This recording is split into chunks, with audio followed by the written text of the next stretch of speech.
All right. Hi, everyone. Just wanted to bring a few people together that I highly respect in the industry. We're hearing a lot of news and information about digital marketing campaigns, and we're not really sure what's happening with them. We can see it from one perspective, but the franchise development, the consumer side are seeing it from another perspective.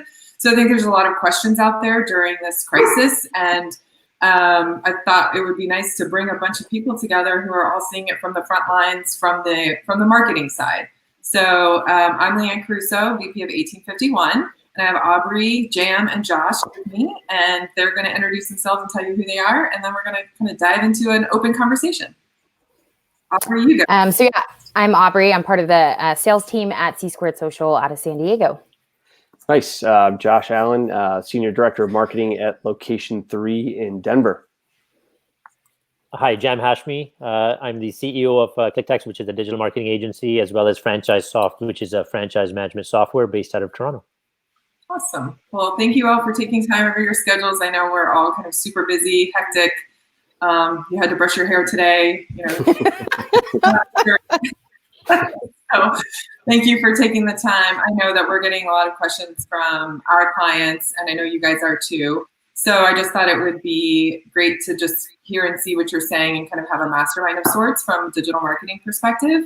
One of the first things I wanted to talk about was search. Josh, I know that you have some data from your side of I know internet usage is at an all-time high, engagement is at an all-time high. So I'd love to hear from you what you're seeing. Right. Well, I think for the franchises that we work with in particular, fortunately for us, a good number of them are kind of in that essential business category, which is fantastic given kind of the current state of affairs. But for those businesses, obviously, we're seeing a tremendous spike, not only in traffic coming from search, but particularly on branded search. A lot of folks looking to find out if those businesses are in fact open. Are there any kind of things that they need to be aware of when visiting those businesses? So branded search in particular is spiking for those essential franchises that are open. So, generally from a search perspective, I think, a lot of our partners that we're working with are, for the most part, staying the course unless kind of their business model absolutely requires them to cease all operations. We're seeing a lot of folks kind of, from an ad perspective in search, pause things here and there rather than, kind of completely stopping down altogether. So everyone's there's some that are in a bit of a holding pattern. There's folks that are still very much, if they can offer e-commerce options, delivery options, curbside pickup, things of that nature. There's still an opportunity to kind of generate, a customer base, even with COVID-19 kind of dominating our lives right now. So I think it's required us to be tactical on a very hyper local level, on a business by business, and really metro by metro, locale by locale, because everyone is kind of experiencing a different wave of this virus depending on where they're at. So, right, that's very, very interesting. Aubree, I'm gonna hop off screen, just take care of the dog barking, but bring him on, get him on the camera. Pets always, do really well. Right. So, it's a great selling point, right? Certainly kind of discussed from the, we've cut a few different campaigns to support at a local level. And we've certainly seen a very similar situation where some scenarios people are stopping spend, some are pulling back, and some are actually ramping up, because one of the changes that we've seen that I feel really interesting, people kind of in this fear stage or trying to prep for what's next, pulling back on marketing globally. Like, we've definitely seen that happen. And one of the just for those that are willing to, let's say, risk it or be bold in this time, are really capitalizing on that, because we've seen across the board like a 26% decrease in cost per lead generated. So certainly, I think one of the things on the front dev side is that these leads will be different, right? We're probably looking at maybe longer sales cycles. There's a lot more things considered. But what I find interesting is, like, my time in franchising, like 7 years, something like that, is people have always kind of looked back at recessions. And so high level people were losing their jobs, and it changed how franchise sales was happening, or maybe happen more frequently. And so certainly there's a lot of concern with COVID and what that looks like. But I think it's also opening up a new kind of economy, like Liane, you and I discussed earlier. So I know Jam has his background in development as well, so he's done a lot of things. But in a way, I think it's so interesting because this is certainly, if you can, a great way to capitalize, certainly have couth, and I don't know if capitalize is the right word, but you can make strong movement with the environment that's kind of laid out. And of course, it's a new strategy, and you have to be a little bit more gentle, but people are online. There's no question. And people are like, what do I do next? How do I control as much as I can? And certainly business ownership opportunity is one of those things. So as far as our development campaigns, again, higher contact rates in the last couple of weeks than it was like when this first launched. Of course, I think there was a lot of chaos and concern, but we're seeing decreased costs and higher contact rates recently. So hopefully that's a trend that continues, but certainly that journey to get them across the line, I bet, is going to be a lot more like time consuming, right? Because it's different. Right. Yeah, I'll just jump in here, and then Jim, I know you have another side of the coin that you want to share, but from what we're seeing, we're also seeing for those people that kept their budgets the way that they are, or nobody's really raised their budgets. Some people have pulled back, some people have paused altogether, but those people that have stayed the course are seeing better results than what we saw in even February, even similar to what we saw in January. So that's a positive thing for me to see. Like we're seeing pay-per-click doing extraordinarily well, better than January and February together. Facebook is doing great, good engagement, strong conversions. But what we're not seeing, for me, the other side of the coin is the quality of these leads and conversions. I do think that we have a lot more people researching and changing, mindset and looking at different opportunities for their lives in general. I mean, we've got this global shift in what people are going to do and how they come out on the other side. So I think you're also going to have a higher quality candidate. So I think it's really interesting. So Jam, you just mentioned that you were just on a call with several friend dev sales folks. So what are they seeing on the other side? Yeah, and I agree with a number of the items here. First and foremost, certainly 20% or 21% increase in internet usage, according to Gartner Group. I was reading a study on that, and they're finding that a lot of people are interested in, obviously, the searches are specific. There's less interest in tourism, less interest in vacations, a higher interest in medical services, medical facilities, things like that. But from the time that I spent about 12 years in franchise development, one of the key things that I learned at that time was anytime you have a higher unemployment rate, your franchise opportunities become a very, very viable opportunity for individuals. They want to go out there and learn more about businesses. So they always say that a good recession is good for franchising. The only caveat on this one, I think, is that not only are we dealing with the financial crisis, but we're also dealing with the health crisis. And so what I find that's kind of thrown things a little bit out of whack, because when I was speaking with a lot of these franchise development folks, one of the things that they were saying was the average time to sale last year was, with the markets doing really well and unemployment very low, was like 6 months. People weren't looking at making decisions for up to about 180 days, from the initial inquiry. But now what they're saying is that contact rates are certainly higher. Absolutely. People are going out there and are available. They're at home, especially if you've got some type of a system that can text message it leads immediately, you're going to get a higher contact rate. But by far, they all of them agreed that I think people are non-committal. So they'll speak with you, but they're not really interested in getting to that next stage. Oftentimes for a lot of franchisors, and especially for us that are generating online leads, the qualifying next step is if someone fills in a long questionnaire, which typically asks them for financials, asks them for time frame, it asks them for their interest, asks them if they're going to have partners involved, how are they going to fund the business, cash on hand, those types of things. And I think a lot of these individuals had money tied up in the market, and with the markets going as far down, they're not comfortable maybe going out there and putting that information down on paper and providing it. So yeah, I'm interested. I saw an ad for an opportunity that perhaps looks like it's recession resistant. Maybe I've got a package from my company because I've been laid off, and now I want to inquire. But you know what? I kind of wanted to wait to see how we come out of this. This scenario. Is my financial portfolio going to be a little bit better so I can fund that new business? So that's what I'm hearing from these franchise development folks, is that, yeah, they're making the contacts, but I think people are reluctant to provide financial data and move to a more engaged step in the process. Second, and very important, as we all know, validation is the hallmark of good franchise development team. Validation has to be solid. And right now, many of these guys have said that we're not going out there and asking our franchisees to do validation.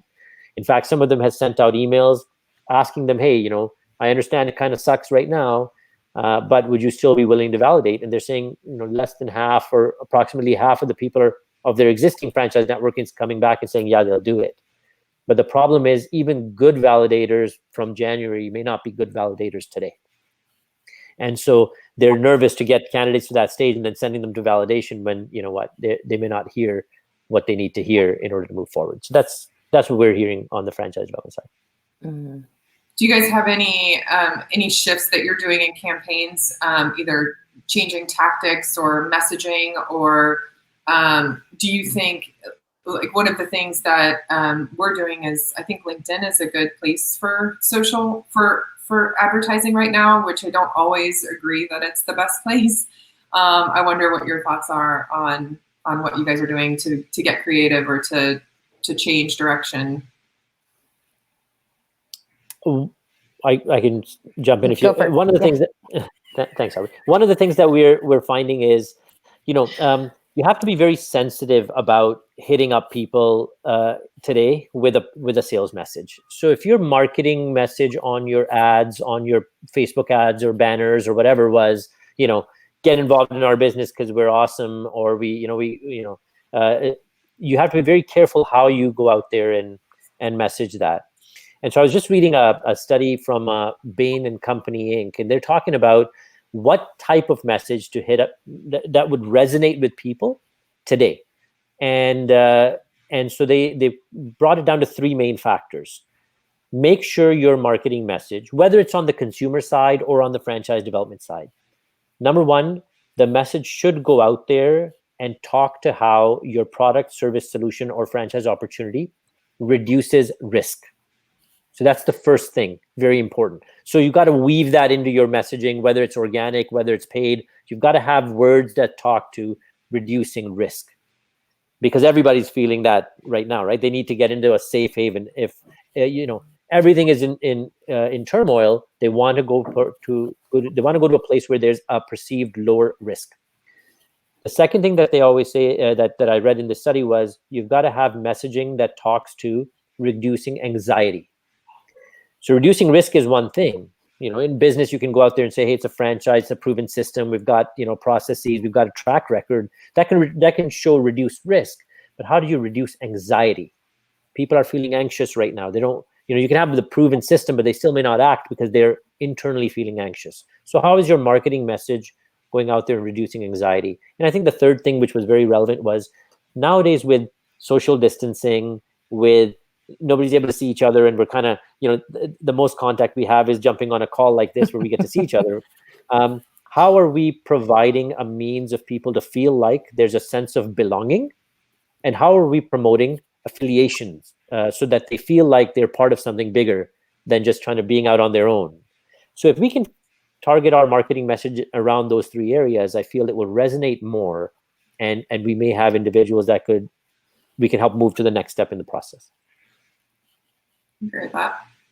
Yeah. I was just going to say, I think probably 90% of our clients did change their call outs, their creative, their copyright. Like as soon as they kind of got to a place of like, okay, we're moving forward. Now, how do we, because to Jam's point, you can't be like, oh, we're the greatest. And it's not about that anymore. Like certainly you want to buy into a powerful brand, but how do you do those 1, 2, 3 things that Jam just mentioned? So I would say across the board, we saw creative and copyright swaps from our clients, whether it was on the B2C side, Fran Dev, employee recruiting, all of those had changes in messaging really to, match what's going on.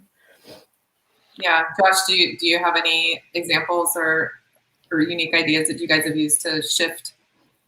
I think for us, really, it's around tactical execution and how we're targeting and the message that we're providing, especially on the consumer side. I've even seen as an end user a lot of stuff that clearly, from a campaign perspective, was set up in advance. And people are either forgetting to take down automated campaigns or flighted campaigns, and old messaging is still in play that completely does not resonate under the current time. So I think it's being precise with a fine-tooth comb in everything that you're doing, especially on the consumer side. And the other thing I think from an ad copy and a creative perspective, whether you're talking search, social, or otherwise, I heard a great point about not necessarily thinking of yourself as a point of sale, but more of a point of assistance, and especially in your community. So to kind of piggyback a little bit on what Jam said as well, it's yes, our business is open. Yes, we have products and services to offer, but how is that conveyed in a way that's going to be helpful to the user in this time of need, not necessarily because it's what may be most important for that business to promote or sell. So I think that's been effective, but I do think it's from an execution standpoint, really triple checking ad campaigns, messaging, creative, and where those ads are being delivered and how they're being delivered to the end consumer. One thing I'd like to add there is, absolutely, we've got to do that execution, Josh. But one of the things that I'm finding, and I'm speaking to a lot of business owners, franchisees, is that they're not even that aware of the changes in the channels that they can utilize to communicate their message out. Mm-hmm. So they're thinking it's business as normal. I'll go into my Google My Business and I'll just go out there and do a post, or I'll do something like that. But what they don't realize is there are changes that are happening. For example, Google My Business has gone out there and stopped all reviews and all Q&As. Mm-hmm. So you can't even, as a business owner, take part in that to start the conversation. But what they have done is gone out there and provided you 1,500 characters to go and make a COVID-19 specific post. Yep. So a lot of business owners are not aware of this. And for local traffic, maybe their franchisors are not aware of it because these changes are fluid and they're recent. Mm-hmm. And so I find that, just something as simple as helping them understand that, hey, here's the channels available for you to get your messaging out. Now make sure you do something in those channels. Sometimes people are just not even aware that they can take advantage of things that Google is doing. Mm-hmm. And by the way, if you're looking at making changes, one of the things that was kind of scary was a lot of businesses, what Google is doing now is they're automatically marking businesses as temporarily closed because they're getting that data from third-party authoritative sites. Whereas some of those businesses may not be closed because in that blanket wave, I think some of the innocent businesses are getting caught up. So it's important that, you do little things like checking your business listing, make sure your business is still marked as open and so on. These are great tactics, of course, and then executing, like Josh said, to make sure, you're getting that word out in line with the messaging that you need. Yeah. And even 3 things to do. Like if you're in this place, video of your staff, like with their clean stuff on, being there and being active. Because I've noticed even like local businesses around me, like may be open and they might post something on social, but they're really not leveraging that tool. Like, again, everybody's online right now. Everybody's getting their information from a social platform or Googling it or checking around. So there's so many ways where people are, just those little things that could really drive some extra business. I think they're missing, maybe in panic or just, again, not understanding that tool is there. So, a lot of organic opportunity for fingertips too, just to control and make sure they're it. And I think a lot of people have just kind of, for whatever reason, have missed that. So something to definitely check both platforms. Yeah, and I want to your point, Jam, about different alerts and things that are happening that you might not be aware of. There is one big point that we need to make note of. I'm not sure if you guys know this or not, but if you have the word COVID, coronavirus, pandemic, crisis, anything like that in your ad campaign or on the landing page where you're driving traffic, Facebook is shutting down business managers altogether. Mm-hmm. So they Wow. will not only shut down your ad, they will shut down your business manager, which, catastrophic. Yeah. Yeah. Not be good. Not be good at all. I'm thinking about it right now. So for anybody who's not aware, if you're trying to promote, even if you're trying to promote good, like things that we're doing during COVID-19, supporting our franchisees, or we're still open, promoting any sort of pandemic or crisis is not allowed by Facebook, and I believe Google's the same way. So be cognizant of the verbiage in your ad and the landing page with which you're driving traffic too. Yeah. Absolutely. Yeah. That's scary. Little things. That would go really south. Yes. Not good. Not good. Right. any other things that you guys want to share or point out while we're all together? I appreciate your time today. Yeah, I mean, I would just add, from the marketing side of things, everyone's obviously thinking, kind of what a post-COVID era, I guess, looks like, and when that is still very much up for debate. But I think we're very much looking at kind of user behavior. We've talked a lot about how folks are online, folks are searching more, but obviously the rise, the increase in user rates for streaming services and things of that nature. I think you're going to start to see how that shapes media buying in particular. And so kind of keeping tabs on that where, for advertisers that have spent a lot more in traditional, there may be an opportunity to kind of move toward a connected TV, spend more in YouTube and digital video, and put a little bit more effort, not only in just spending dollars there, but understanding the data that comes with it, the ability to track in-store visits when businesses are actually open again. So that's something that we're certainly paying attention to see how that user behavior and movement toward, streaming services and whatnot, by simple fact that we are all in our homes for this length of time, how that's going to impact, media buying and marketing in particular. So we will see what happens. Yeah, to add on to that point, Josh, really fast, we actually kind of late into last year and early into this year, we're talking with a connected TV partner just because we assumed, with the way TV buying is changing and commercials and traditional, it's definitely seen a big shift. So those have been sharing some interesting data with us, but it's definitely, these are things that people can't escape. They're in their home. I mean, online, we all know when you're on a device, you're on another one, you're switching around, and with TV too. There's great opportunities in that, really incredible tracking. So it's interesting to see that. I think that'll be certainly a kind of next layer frontier. And even on just streaming online, like on social, Facebook sent us some stats, and the video kind of streaming piece is up 43%. And as marketers, video content in your ads is always kind of a best practice, right? And there's all kinds of things off of that. So seeing that the streaming rates have gone up, because I think that's traditionally something that maybe somebody would look at quickly and buzz out of, like people are focusing in a weird way. Like, again, all these things are so different, but definitely the emphasis on video is, I think, has been big, but will continue to grow because you're just able to tell the story. Right? So I think that's a great point, Josh. Yeah. And I would say, just to quickly add the localization of it too, I think, in a lot of ways, people just still perceive because of the format that it's brand awareness, it's top of funnel.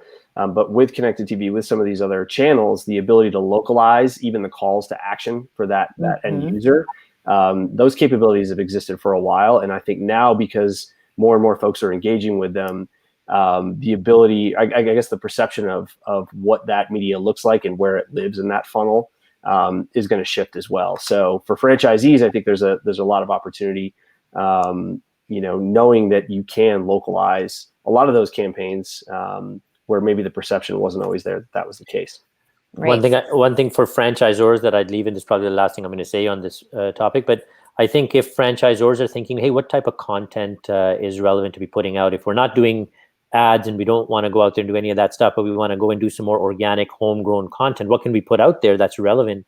And I go back to saying that, people don't always remember what you do, or what you say, but they always remember how you made them feel, right? So if you have done something for your franchisees or for your franchise network that has gone out there and helped them survive during this time, or gone out there and done something that can help your business perpetuate beyond the COVID-19 situation, you need to capture that information or get them to share that information. Because long after this is gone and that content remains online, we know that the average person, before inquiring about a franchise, is looking at like 15 or 20 pieces of content. And oftentimes that content is not, the narrative of that content is not being controlled by the franchisor.